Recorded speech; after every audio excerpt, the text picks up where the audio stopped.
Or how important is your attitude to raising kids who can have a positive perspective and confidently embrace life? How important is your attitude to adjusting to new realities at River City Church? Meeting in a new space, meeting at a new time. Did you notice the coffee's a lot stronger than it used to be?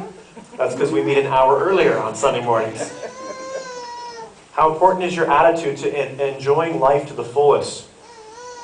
Or if you are a Christ follower, how important is your attitude to actually experiencing the abundant life that Jesus died and rose again to give to you? I'm sure that all of you would agree that attitude is important, right? I mean, if we did a survey this morning and I said, okay, raise your hands if you think having a bad attitude gets you further than having a good attitude. I don't think anybody would raise your hands. Anybody got their hands up? No, right? I mean, we get this stuff. We get it. But here's the problem. Most of us, and I include myself here, most of us have bad attitude far too often and to a far greater degree than is beneficial for that kind of abundant life that we all want. And why is that? Well, this morning you're going to discover from film and from Scripture that sometimes a person's attitude can make all the difference in the world.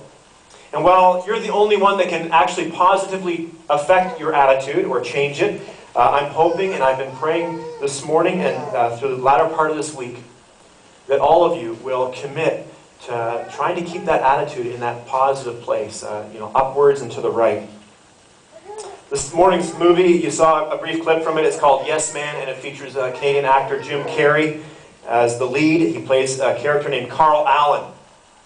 And I know what you're thinking. How can anything serious be gleaned from a movie where Jim Carrey is the lead actor? And it's true. Jim Carrey is one of Hollywood's front-running funny men. And there are some scenes in this movie that are very funny. Red Bull. Anybody see the Red Bull scene? All right, some of you have seen the movie. And his role in this movie landed him an award with MTV for the best comedic performance of 2009. Nevertheless, Yes Man also includes a serious component and a serious message, one that's worth considering. And so let's just dive in. I want to set up our first clip. We get to meet Carl Allen in this clip, and Carl is a guy with a bad attitude. By his own admission, he was risk-averse in his career. He was 100% predictable in his marriage relationship, and he was completely closed off to trying new things. He wouldn't try anything. And that was true before his marriage blew apart. After his marriage blew apart, just imagine how bad Carl's attitude was. I mean, it denigrated and became something ugly. Well, you don't need to imagine too hard because you get a pretty clear picture in this first clip. Check it out. It is. You know what, buddy? I missed my engagement party tonight. Oh, no. Oh, shoot. You're kidding. That was tonight? Mm-hmm. I'm so sorry, man. I totally gapped it. Listen, I'll make it up to you. I promise. I swear, you pick the day, any day you want. We'll go out, we'll swashbuckle. What does that even mean? I don't know. This wasn't drinks at a bar, Carl. This was my engagement party. You only get married once. Well, I certainly wouldn't do it again. I know, Carl. I know that Stephanie left you, and I know that you have issues because of it, but this isn't about you. It's about me.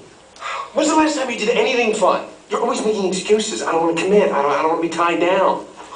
I mean, do you even know my fiance's last name? Yeah, Fisher. Fishman. Wait, Fishwall. Fishwall? You think her name's Lucy Fishwall? No, that's wrong. It's Burns. Burns. It's Lucy Burns, Carl. And guess what? She doesn't like my best friend. And I keep trying to think of reasons why she's doing it. You know what? I can't think any. Pete, I don't want to hear another excuse, Carl. Jesus. You do whatever you want. I'm just telling you, you don't change your life, you're going to end up a lonely guy. A lonely guy, Carl. Lonely guy. All right, so there you got Carl and his best friend, Pete, and his best friend confronts him with the final 10% of truth. He basically says, listen, Carl, if you keep this up, you're going to end up a lonely guy. You're going to alienate your friends. You're going to isolate yourself from meaningful relationships. And is that what you really want? Is it what you really want? And sometimes it takes a friend, a close friend, having the courage to speak the final 10% of us to get us unstuck, to get us to hear something that maybe we need to hear. Think of it this way.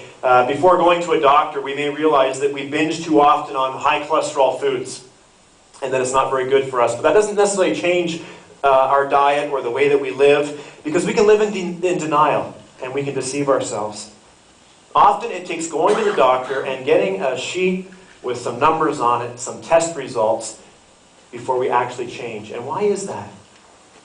It's because the numbers don't lie. It's because someone outside of ourselves has given us information that you just can't ignore any longer.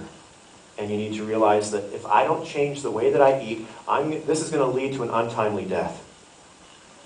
Well, having that final 10% conversation with someone is not easy. It takes tremendous courage. I'm growing at it. I have a long ways to go, and I'm sure that many of you can relate to this. After all, the person may not want to hear what they need to hear, or what you have to say, and it might tick them off, and they may even be angry initially. Because a final 10% conversation can be hard. In fact, it can be downright scary. Most of us have become very adept at avoiding them. You know, what right do I have to tell him or to tell her that she has a bad attitude, that he has a bad attitude? I mean, I'm not perfect. I've got my own issues. And they're probably not going to listen to me anyway. And it might affect our relationship, and I don't want that to happen. And the list goes on and on and on. And those of us who know this book, who know Scripture a little bit, we can even use this book to justify our avoidance of these difficult conversations.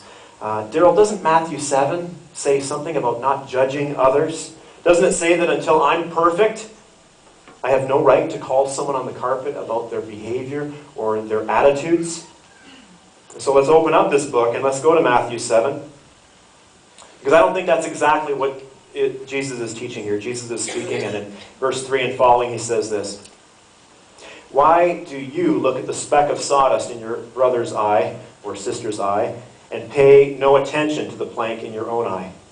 How can you say to your brother, 'Let me take the speck out of your eye,' when all the time there's a plank in your own? You hypocrite!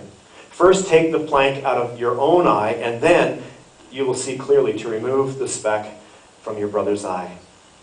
And there are some words in that quote there that I think I would highlight in the second line there, "and pay no attention to." I don't think that Jesus is saying here that you can never have difficult conversations with people. I don't think he's ever saying that. I don't think he's saying that you can never confront someone on their behavior or their attitudes. I think he's saying that before you ever attempt to do that, be aware of yourself. Deal with your own junk. You may not be perfect, you may not have arrived, but if you see some incongruity in the way that you're living, make sure that you're addressing that. Otherwise, you're just going to come across as disingenuous. But then he says, just toward the end of the quote there, I'm looking at the quote as you have it, "Then you will see clearly enough to remove the speck from your brothers."